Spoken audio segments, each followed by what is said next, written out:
Quotes. ಸರ್ಫಾ quotes.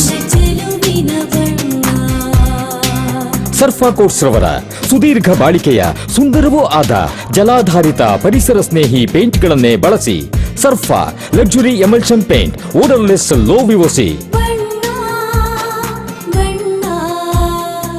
Good for health, good for earth. Sarfa coats. ನಮ್ಮ ಮಲೆನಾಡು ಶಿವಮೊಗ್ಗದಲ್ಲಿ ತಯಾರಾದ dairy fresh ice cream, pure milk ಬಳಕೆ, real fruits ನ ನೈಜ ಸವಿ, ನ್ಯಾಚುರಲ್ ಕಲರ್ಸ್ ಮಾತ್ರ, ಯಾವುದೇ ಆಡೆಡ್ ಕಲರ್ಸ್ ಇಲ್ಲ. 15 ವರ್ಷಗಳ ನಂಬಿಕೆಯ ಸೇವೆ, ರುಚಿಯಲ್ಲಿ ಟೇಸ್ಟಿ, ಆರೋಗ್ಯದಲ್ಲಿ ಬೆಸ್ಟ್. ನಮ್ಮ ಊರಿನ ಹೆಮ್ಮೆ, ನಮ್ಮ ರುಚಿಯ ಆಯ್ಕೆ dairy fresh ice cream. Bengaluru Kogilu ಗ್ರಾಮದಲ್ಲಿನ ಅನಧಿಕೃತ 147 ಶೆಡ್ಗಳನ್ನು ಕಿತ್ತು ಹಾಕಿದ ಬಳಿಕ ರಾಜ್ಯ ಸರ್ಕಾರ ಕೇರಳ ಸರ್ಕಾರಕ್ಕೆ ಮಣಿದು ತರಾತುರಿಯಲ್ಲಿ ಪರ್ಯಾಯ ವ್ಯವಸ್ಥೆ ಮಾಡಿದೆ. ಇದ್ದಕ್ಕಿದ್ದ ಹಾಗೆ ಶೆಡ್ಗಳನ್ನು ನಿರ್ಮಿಸಿಕೊಂಡಿದ್ದವರಿಗೆ ಮನೆಗಳನ್ನು ನೀಡಲಾಗಿದೆ. ರಾಜ್ಯ ಸರ್ಕಾರ ಬಹಳ ಅವಸರವಾಗಿ ಎಲ್ಲಿಂದಲೋ ಬಂದವರಿಗೆ ಫ್ಲಾಟ್ ನೀಡಿ ಅನುಕೂಲ ಮಾಡಿಕೊಟ್ಟಿದೆ ಎಂದು ಮಾಜಿ ಗೃಹ ಸಚಿವ ತೀರ್ಥಹಳ್ಳಿ ಶಾಸಕ ಆರ್ ಕೆ ಜ್ಞಾನೇಂದ್ರ ಹೇಳಿದ್ದಾರೆ. ಶಿವಮೊಗ್ಗದಲ್ಲಿ ಪತ್ರಿಕಾಗೋಷ್ಠಿ ನಡೆಸಿ ಮಾತನಾಡಿದ ಆರ್ ಕೆ ಜ್ಞಾನೇಂದ್ರ, ರಾಜ್ಯದಲ್ಲಿ ಬಹಳಷ್ಟು ಜನರಿಗೆ ಬಹಳಷ್ಟು ಜಿಲ್ಲೆಯಲ್ಲಿ ಇನ್ನೂ ಹಕ್ಕುಪತ್ರ ಸಹ ನೀಡಿಲ್ಲ. ಈ ಬಗ್ಗೆ ನಾವು ಎಷ್ಟು ಹೋರಾಟ ಮಾಡಿದ್ರೂ ಮಾತು ಕೇಳದ ಕಾಂಗ್ರೆಸ್ ಸರ್ಕಾರ ಕಳೆದ 2 ವರ್ಷದಲ್ಲಿ ಮನೆ ಕಟ್ಟಿಕೊಂಡವರಿಗೆ ತರಾತುರಿಯಾಗಿ ಮನೆಗಳನ್ನು ನೀಡಿದೆ. ಕನ್ನಡ ನಾಡಿಗೆ ಬೆಳಕು ನೀಡಿದ ಶರಾವತಿ ಮುಳುಗಡೆ ಸಂತ್ರಸ್ತರಿಗೆ ಹಕ್ಕುಪತ್ರ ನೀಡದೆ ಸರ್ಕಾರ ವಂಚಿಸಿದೆ ಎಂದು ರಾಜ್ಯ ಸರ್ಕಾರದ ವಿರುದ್ಧ ಶಾಸಕ ಆರ್ ಕೆ ಜ್ಞಾನೇಂದ್ರ ವಾಗ್ದಾಳಿ ನಡೆಸಿದರು. ಒಂದು ಸಣ್ಣ ಬ್ರೇಕ್ ಮುಗಿಸಿ ಆರ್ ಕೆ ಜ್ಞಾನೇಂದ್ರ ಏನು ಹೇಳಿದ್ರು ಅಂತ ಕೇಳ್ಕೊಂಡ್ ಬರೋಣ ಬನ್ನಿ. ನಿಯಮಿತ ಸ್ತನ ಪರೀಕ್ಷೆಯಿಂದ ಸ್ತನ ಕ್ಯಾನ್ಸರ್ ಅನ್ನು ತಡೆಯಿರಿ. ಆರಂಭಿಕ ಹಂತದಲ್ಲಿ ಪತ್ತೆ ಹಚ್ಚಿದ್ರೆ ಕ್ಯಾನ್ಸರ್ ಅನ್ನು ಗುಣಪಡಿಸುವ ಸಾಧ್ಯತೆ ಹೆಚ್ಚು. ಸ್ತನ ಕ್ಯಾನ್ಸರ್ನ ಆರಂಭಿಕ ಪತ್ತೆಗಾಗಿ ಸ್ಕ್ಯಾನ್ ಮಾಡಿಸಿಕೊಳ್ಳಿ.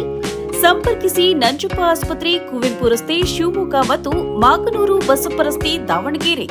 ದೂರವಾಣಿ ಸಂಖ್ಯೆ 0819260111 ಅಥವಾ 081822680000.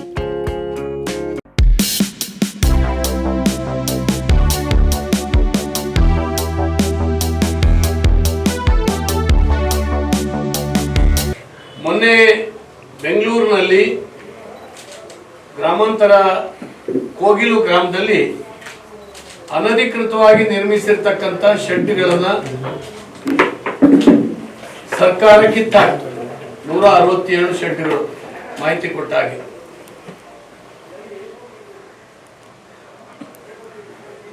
ಅದಾಗಲೇ ಬಹಳ ದೊಡ್ಡ ಗಲಾಟೆ ಆಯಿತು. ಕೇರಳದ ಮುಖ್ಯಮಂತ್ರಿಯವರು ಮುಸ್ಲಿಮರ ಶೆಡ್ಗಳನ್ನು ಕಿತ್ತಾಕಿದ್ದಾರೆ ಅಂತ ಹೇಳಿದ್ರು. ಬಹಳ ದೊಡ್ಡ ಚರ್ಚೆ ಆಗ್ತಾ ಇದೆ. ಆಯ್ತು,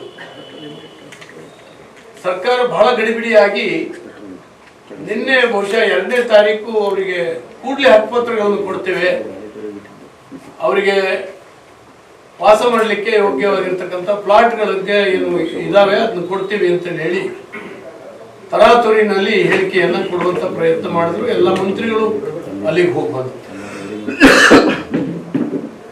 ಅವ್ರು ಯಾರು ಏನು ಎತ್ತ ಅಂತ ಹೇಳಿ ಇವತ್ತಿಗೂ ಕೂಡ ಗೊತ್ತಾಗ್ತಾ ಇಲ್ಲ. ಇದ್ದಕ್ಕಿದ್ದಾಗೆ ಬಂದು ಅಲ್ಲಿ ಶೆಡ್ಗಳನ್ನು ನಿರ್ಮಾಣ ಮಾಡ್ಕೊಳ್ತಾರೆ. ಅವರೆಲ್ಲ ದಾಖಲೆಗಳನ್ನು ಕೂಡ ಮಾಡ್ಕೊಳ್ತಾ ಇದ್ದಾರೆ. ಅಂದ್ರೆ ಈ ಸರ್ಕಾರದಲ್ಲಿ ಅನಧಿಕೃತವಾಗಿ ಬರೋರಿಗೆ ಬಹಳ ದೊಡ್ಡ ಆದ್ಯತೆ. ರೇಷನ್ ಕಾರ್ಡ್ ಇಂದ ಹಿಡಿದು ಅನೇಕ ಕಾರ್ಡ್ಗಳು ಅವರಿಗಲ್ಲಿ ಸಿಕ್ಕಿದ್ದಾವೆ. ಮತ್ತೆ ಮಂತ್ರಿಗಳ ಬಹಳ ಆಪ್ತರೆ ಅವ್ರನ್ನ ಕರ್ಕೊಂಡು ಬಂದಲ್ಲಿ ಸ್ಥಾಪನೆ ಮಾಡಿ ಹಣ ಕೂಡ ವಸೂಲಿ ಮಾಡಿದ್ದಾರೆ. ಸುಮಾರು 40-50 ಲಕ್ಷ ರೂಪಾಯಿವರೆಗೆ ವಸೂಲಿ ಮಾಡಿದ್ದಾರೆ ಅದಕ್ಕೆ ಅಂತ ಹೇಳುವಂತ ಮಾಹಿತಿಗಳು ಇದ್ದಾವೆ. ಅಂಥವರಿಗೆ ಅವರು ಅನೇಕರು ಮೀಡಿಯಾದಲ್ಲಿ ಬರ್ತಾ ಇದೆ. ಬಾಂಗ್ಲಾದವರು ಕೆಲವರಿದ್ದಾರೆ, ಕೇರಳದವರಿದ್ದಾರೆ, ಆಂಧ್ರದವರಿದ್ದಾರೆ, ಜಮ್ಮು ಕಾಶ್ಮೀರದವರಿದ್ದಾರೆ. ನೀವು ಮೀಡಿಯಾದವರೇ ಹೋಗಿ ಮಾತಾಡಿಸಿದಾಗ ಅವ್ರಿಗೆ ಕನ್ನಡವೇ ಬರೋದಿಲ್ಲ. ಅಂಥವರೆಲ್ಲ ಇದ್ದಾರೆ. ಎಲ್ಲೆಲ್ಲಿಯವರು ಬಂದು ಅಲ್ಲಿ ಸ್ಥಾಪನೆ ಆದ ಕೂಡಲೇ ಅವರಿಗೆ ತಕ್ಷಣ ಸರ್ಕಾರ ಸ್ಪಂದಿಸ್ತದೆ. ಕೂಡಲೇ ಅವರಿಗೆ ನಿವೇಶನದ ಹಕ್ಕುಪತ್ರಗಳನ್ನ, ನಿವೇಶನ ಅಲ್ಲ ಫ್ಲಾಟ್ಗಳನ್ನ ಕೊಡುವಂತ ಪ್ರಯತ್ನಗಳನ್ನು ಮಾಡ್ತಾರೆ ಅಂತ ಹೇಳಿದ್ರೆ ಇದು ಆಶ್ಚರ್ಯ ಆಗ್ತದೆ. ನಾನು ಇದನ್ನ ಯಾಕೆ ಪ್ರಸ್ತಾಪ ಮಾಡಿದೆ ಅಂದ್ರೆ, ನಮ್ಮ ಶರಾವತಿ ಮುಳುಗಡೆ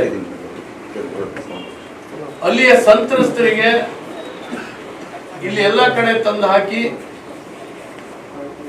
ಶಿವಮೊಗ್ಗ, ಶಿಕಾರಿಪುರ, ತೀರ್ಥಹಳ್ಳಿ ತಾಲೂಕು, ಹೊಸನಗರ ತಾಲೂಕು ಏರಿಯಾದಲ್ಲಿರುವಂತ ಕಾಡಿನಲ್ಲಿ ಕರ್ಕೊಂಡು ಬಂದು ಕೂರಿಸಿದ್ದಾರೆ. ಆ ಕಾಲದಲ್ಲಿ ರಾಜ್ಯಕ್ಕೆ ಬೆಳಕು ಕೊಟ್ಟಂತ ಕುಟುಂಬಗಳು ಪ್ರಾಜೆಕ್ಟ್ ನಲ್ಲಿ ಮನೆ ಜಮೀನನ್ನು ಕಳ್ಕೊಂಡಿರ್ತಕ್ಕಂಥ ಅಧಿಕೃತವಾಗಿ ಸರ್ಕಾರವೇ ಅವ್ರನ್ನ ತಂದಲ್ಲಿ ಕೂರಿಸಿದ್ದು, ಇದು ನಿಮ್ ಜಮೀನು ಕೂತ್ಕೊಳ್ಳಿ ಅಂತ. ಕೆಲವರಿಗೆ ಹಕ್ಕುಪತ್ರ ಕೂಡ ಇದೆ, ಅವತ್ತೇ ಕೊಟ್ಟಿರಿ. ಆದ್ರೆ ಅವರಿಗಿನ್ನೂ ಕೂಡ ಆ ಜಾಗವನ್ನ